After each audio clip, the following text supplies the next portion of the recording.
Bonjour à toutes et tous. Donc aujourd'hui dans Delicious by Alain Ducasse, nous allons vous proposer une recette d'œufs brouillés à l'oseille avec quelques capres frits. Voilà, on est sur la saison de l'oseille. L'oseille c'est toujours très bon, ça plaît. Voilà, donc on a une botte d'oseille, on a 2 grammes de capres lilliput, 3 œufs, une demi-échalote et puis on a environ 5-6 grammes de beurre. Maximum. Donc le beurre, ça va être pour suer dans un premier temps l'oseille et dans un deuxième temps pour arrêter nos œufs. Donc dans un premier temps, on va ciseler notre échalote. Hein. Donc voilà, c'est comme à l'école, hein. on fait comme à l'école. On vient ciseler notre échalote. Voilà. Vous voyez, vous faites par, j'ai envie de dire par étage. Hein. Dans la longueur et puis ensuite dans la largeur, et puis donc là vous prenez un couteau plus fin, et puis pour venir ciseler on prend ce qu'on appelle un éminceur, un couteau un petit peu plus gros, et puis on vient, voilà, tout doucement, vous voyez, c'est tout petit. Alors pourquoi on les fait tout petits comme ça? Ben pour pas que ça se sente dans la recette, hein, il n'y a pas des morceaux qui vont venir croquer sur la dent. Et puis ça va fondre beaucoup plus vite, ça va fondre en fait dans la casserole. Hein. Donc ce qui vous reste en échalote, évidemment, vous le mettez de côté, vous en resservez, hein. On peut s'en servir pour plein de recettes. Donc l'oseille, je l'ai lavé bien évidemment. Hein, il faut toujours laver, que ce soit des épinards, enfin tous les légumes, il faut les laver. Hein. Donc vous prenez, comme pour les épinards, vous prenez la tige comme ça, et puis vous venez tirer délicatement, vous voyez, sur la feuille, jusqu'au bout. Regardez, et ma feuille comme ça, elle n'est pas abîmée, et puis j'ai pas de perte. Hein. Ça c'est important. Voilà. Ensuite on vient prendre ces feuilles d'oseille, hein, on va entasser un petit peu comme ça. Voilà. Pourquoi je fais ça? Si je fais fondre mon oseille entièrement comme ça, on va se retrouver quand on va manger nos œufs brouillés avec des grandes feuilles, avec des grands morceaux, des grandes tiges. Donc l'oseille c'est pareil, ça se hache pas, ça se cisèle l'oseille. Donc on va juste venir tailler comme ça. Voilà. Hein. Vous voyez, en morceaux. Maintenant, nous allons casser nos œufs. Donc, les œufs, c'est un produit vivant, l'œuf. Donc, ce qui est important de faire, c'est de casser d'abord vos œufs dans un premier cul de poule ou dans un bol, hein, comme vous avez à la maison. Voilà. Et puis surtout, vous vous assurez que cet œuf, il n'y ait pas du sang, qu'il ne soit pas, voilà, qu'il soit pas abîmé, qu'il ne soit pas pourri, qu'il soit pas. Voilà. Donc là, vous avez cassé le premier. Vous le versez dans votre second ustensile, vous cassez le deuxième, idem pour le second œuf, voilà, et puis enfin notre troisième œuf qu'on va casser, parce que c'est dommage, si vous avez le troisième qui est pas bon, bah vous perdez tous vos œufs. Donc voilà, nos 3 œufs sont cassés, voilà, et donc on va les réserver. Pour maintenant faire frire nos capres. Donc là les capres, ce qui est important c'est que je les ai égouttés sur un petit papier absorbant. Pourquoi? Parce qu'ils sont conservés dans du vinaigre, hein, c'est un mélange de vinaigre, d'eau. Il y en a qui mettent un petit peu de sucre dedans. Donc du coup, comme on va les mettre dans une matière grasse, pour pas que ça éclate de partout, je les ai bien égouttés sur un linge, et puis, enfin sur un papier, et puis maintenant je vais les faire frire quand mon huile sera chaude. Là maintenant je vais mettre mes capres dans l'huile, donc on fait bien attention de ne pas se brûler. Vous voyez, mon huile est chaude. Et puis là maintenant, voilà. Et là on entend, vous voyez.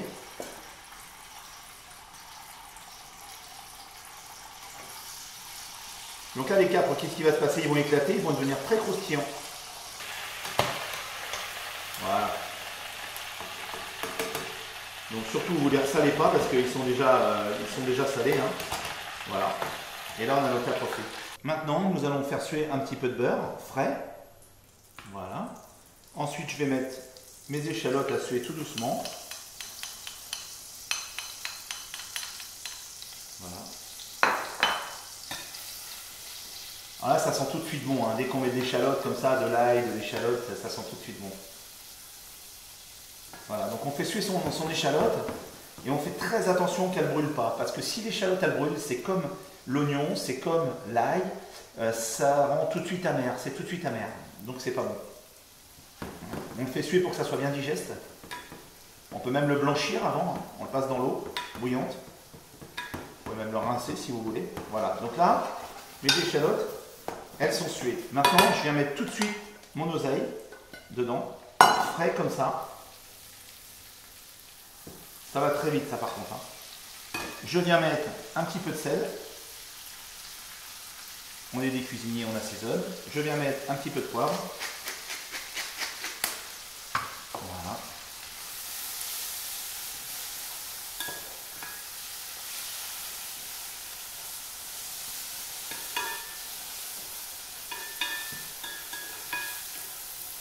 Voilà, ça sert à rien de le faire plus cuire. On va le débarrasser tout de suite. Voilà. Tac. Et voilà. Notre oseille est prêt. Donc là, nous avons nos œufs. Je vais saler et je ne vais pas poivrer mes œufs brouillés. Et je vais battre. Donc il faut battre énergiquement. C'est important de battre énergiquement et c'est important de battre assez longtemps. Pourquoi? Pour pas qu'on retrouve du blanc d'œuf non cuit, enfin du blanc d'œuf cuit pardon, dans les œufs. C'est pas très appétissant et c'est pas très joli. Donc il faut bien que les œufs soient battus.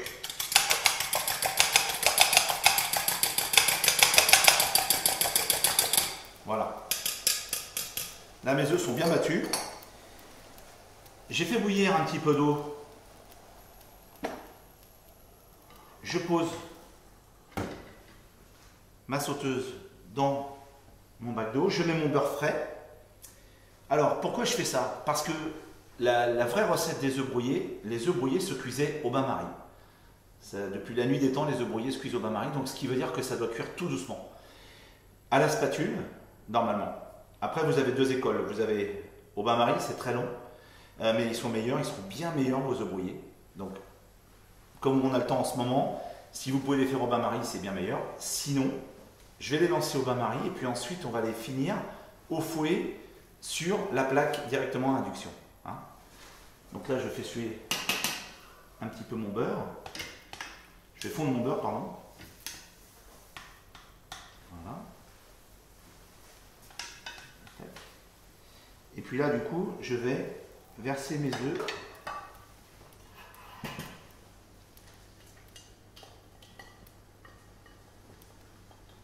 Pareil, je vous ai dit tout à l'heure, je ne poivre pas mes œufs, comme on ne poivre pas une omelette, parce qu'il y a des points dedans normalement.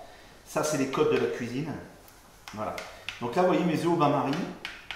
On les cuit tout doucement au bain-marie, et puis surtout, on vient bien décoller les bords. C'est très important de décoller les bords. Il faut qu'ils restent moelleux. Pour moi, des œufs brouillés, ça doit être un peu moelleux. Ça ne va pas être trop sec. Alors, il y a des pays, par exemple, comme l'Angleterre, qui les cuit beaucoup. Nous, en France, on aime bien quand ils sont un petit peu baveux, j'ai envie de dire. Je vais rajouter dedans mon oseille. Voilà. On va continuer à cuire légèrement. Voilà. Alors, vous faites bien attention de bien prendre sur tous les bords des œufs. Vous voyez? Voilà. Et puis maintenant, des œufs brouillés. Bon, pour arrêter la cuisson, c'est pareil, il y a deux écoles pour arrêter la cuisson des œufs brouillés. Ou vous arrêtez avec un tout petit peu de crème fraîche, que vous pouvez mettre, une toute petite cuillère à café de crème fraîche. Ou alors, nous on l'arrête avec un petit peu, un morceau de beurre, un tout petit morceau de beurre comme ça. Voilà, et ça vient arrêter la cuisson de vos œufs, ça vient les rendre brillants. Voilà, et là nos œufs brouillés sont prêts. C'est bon. C'est bon. Et donc là maintenant, on va venir dresser nos œufs brouillés.